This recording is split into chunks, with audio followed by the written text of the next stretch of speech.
What's up guys, Lvladen here, and today I'm coming at you with a video on the Dragonflight beta. We are going to be going over some of the builds that I feel like are going to be good going into the next expansion, especially since it comes out in, a week or two?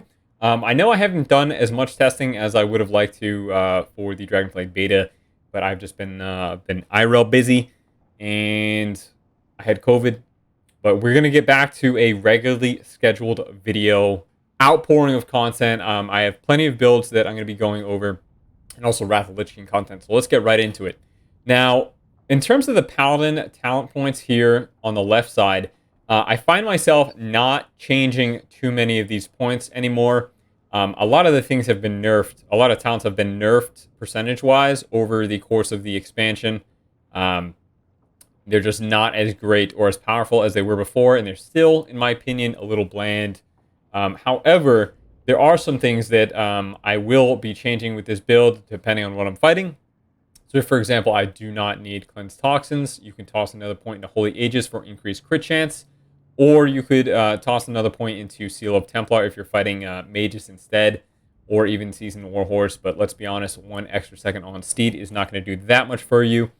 The important talents in this tree have pretty much been removed, which is Spell Warding. Now, instead of Spell Warding, we just get 60% decreased cooldown on Blessing of Protection. It is what it is. At least we have some increased tools here going into the future expansion with Blinding Light. Yeah, unfortunate that got removed.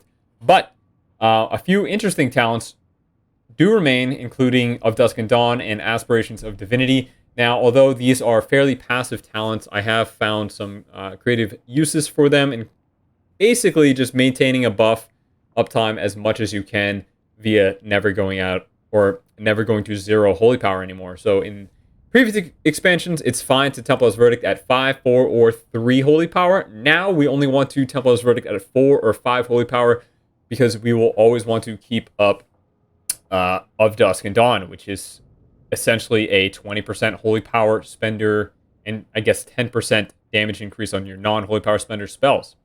After that, I pick up Seal of Might. This is just more wings damage. Fantastic. We get our Divine Purpose, which has been nerfed, unfortunately. And then we get Zealot's Paragon, which causes Hammer of Wrath and Judgment to extend Avenging Wrath. These comboed capstone talents are pretty good. The reason I don't take Sanctified Wrath anymore is because it doesn't extend your wings any longer. And the Judgment, the increase the Holy Power on Judgment got removed. And then Seraphim might have its uses in the future, especially if they nerf Of Dusk and Dawn. But at the moment, we still take Ashes to Ashes, so we don't necessarily need a on-use Seraphim. The next part of this build I'll go over is the Retribution tree.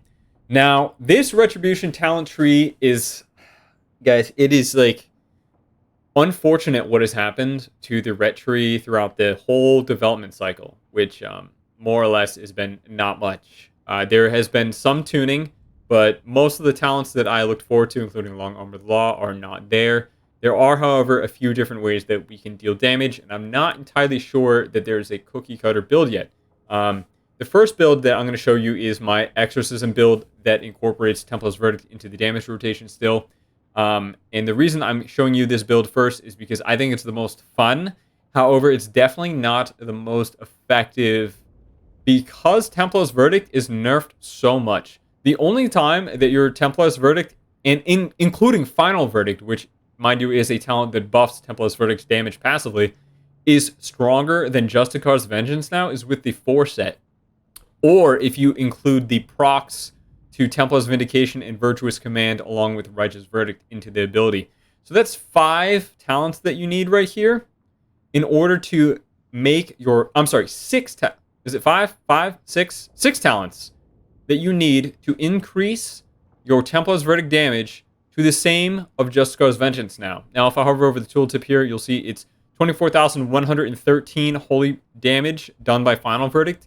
And if I mouse over Justicar's Vengeance here, it is 24,731, and that's one talent that's not modified by Righteous Verdict here or Templar's Vindication, Virtuous Command. Now, this build, I do think it's fun. because it gives you a lot of active abilities and burst abilities, and it gives you the range on Templar's Verdict. But the damage is just not entirely there. The consistent damage is fairly low, but the burst capabilities when combining your Empyrean Legacy and Final Reckoning are still decent. Mind you, Divine Storm also got nerfed by, I think, 35% the other week. So this build did take a small hit. Now, you might be wondering why I'm running Inner Grace and Exorcism after all this time of complaining about it. And the same complaints that I had apply.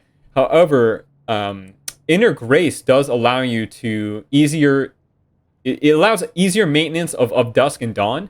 So sometimes you'll RNG that Holy Power at the right moment in order to not have to go to 0 Holy Power after Templar's Verdict or Word of Glory, because, you can control when you want to use your Holy Power on Templar's Verdicts, but in most situations when you're needing to heal, you're just going to full send it at 3 Holy Power and not really care if the buff is up or not. So that is why I'm taking Inner Grace. And Exorcism is a nice ability, and I'm not necessarily taking it for the damage, although the damage isn't as bad as I thought with a full mastery build.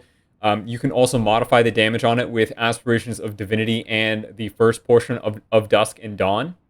But I use it as a crowd control. So we lost Turn Evil here. So Turn Evil now has a 1.4 second cast time. But Exorcism stuns demons and undead for 5 seconds. So essentially I'm using Exorcism as a Turn Evil in PvP and as a ranged filler ability when I don't have uptime on the target. And also the dot is not half bad. So the full damaging ability itself actually does more than a Final Verdict, which is absolutely nutty.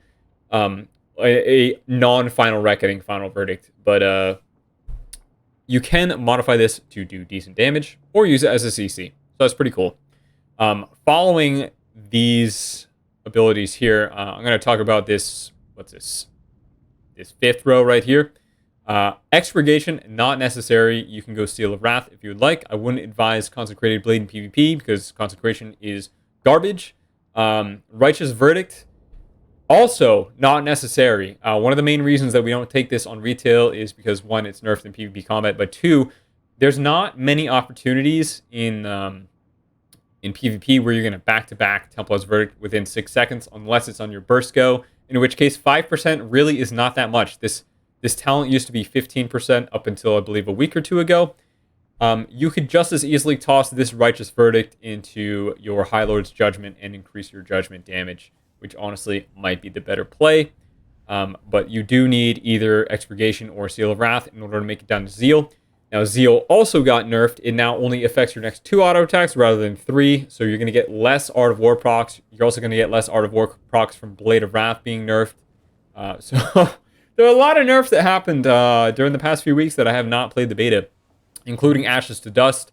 Ashes to Dust, I'm just not even going to bother taking anymore. It hardly ever procs.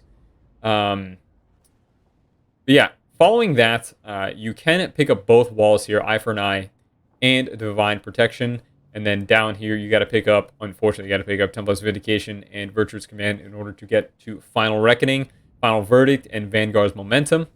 Now, I take 1 point in Vanguard's Momentum with this build because Hammer of Wrath hits really hard now, which I absolutely love. It cranks. During Wings, you should be spamming Hammer of Wrath and Judgment, especially from range, because it extends the duration of your Wings.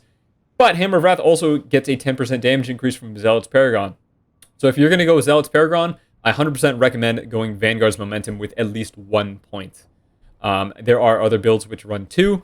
And honestly, I might take 1 point out of Empyrean Legacy just to throw it into Vanguard's Momentum here, because Vanguard's Momentum is at max stacks at 12% damage upgrade. That's fairly large, and Empyrean Legacy is not controllable. Like, the only time that you can really control when your Empyrean Legacy is going to go off is on the first judgment of combat.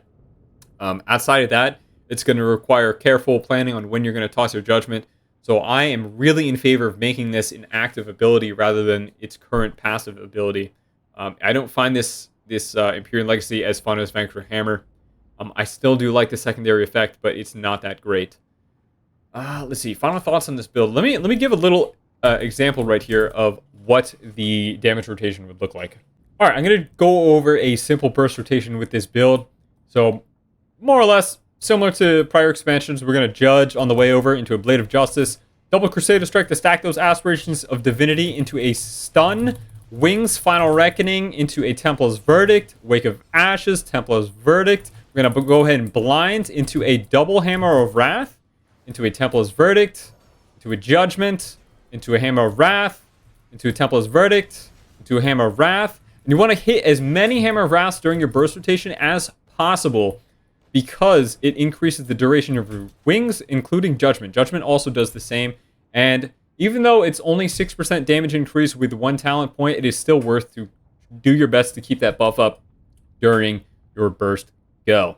Now, with Exorcism, it's not necessarily the best global to use during your burst. You can use it leading up to your burst on your way to the target. You can use it during your blind if you don't have your if you have an awkward amount of holy power, or if your Hammer of Wrath is already on cooldown. You can use it to space the gap because it does not break your blind. But more or less, this ability right here does not hit super hard initially. Its damage really comes from its damage over time, which is going to be used more during your consistent damage rotation to try and get out pressure rather than your burst go, which focuses mainly on Hammer of Wraths, Judgments, and Final Verdicts. All right, just a quick wrap up to the video. Blizzard did, unfortunately, take down the beta realms, or the beta realms crashed while I was in the middle of recording a solo shuffle with the build, so I will get out some PvP content soon. This is funny. This is like the first time I've logged in retail in a long time. So seeing my old ret, it makes me miss retail. But I do have a few videos down the pipeline. We're going to go over the next two builds that I think will be viable in PvP. The one that I just covered is one of them, and there's another involving Divine Toll, and then one that revolves around Justicar's Vengeance rather than Templar's Verdict because it is so weak at the moment. But I do actually like a few of the builds. They are entertaining, and I think I am looking forward to Dragonflight for the most part. But guys, stay tuned. Thanks for sticking around. I am going to try and get the content back on a schedule. And yeah, let's... do I randomly try Glide Push? Like, I haven't played since early season. And I don't even have the script saying how many Glide wins I have. Like, last time I queued in, I think I was rank like 200 or something like that. And I guess there's been inflation because now I'm 814. And I did log on and queue 3 2v2 games just to see if we still had it. And we did. We went 3-0 at about 2400, which is sick. We were playing Ret Disc. But yeah, I have not touched retail in a long time. All right, thanks for sticking around, guys. I will see you next video. Peace.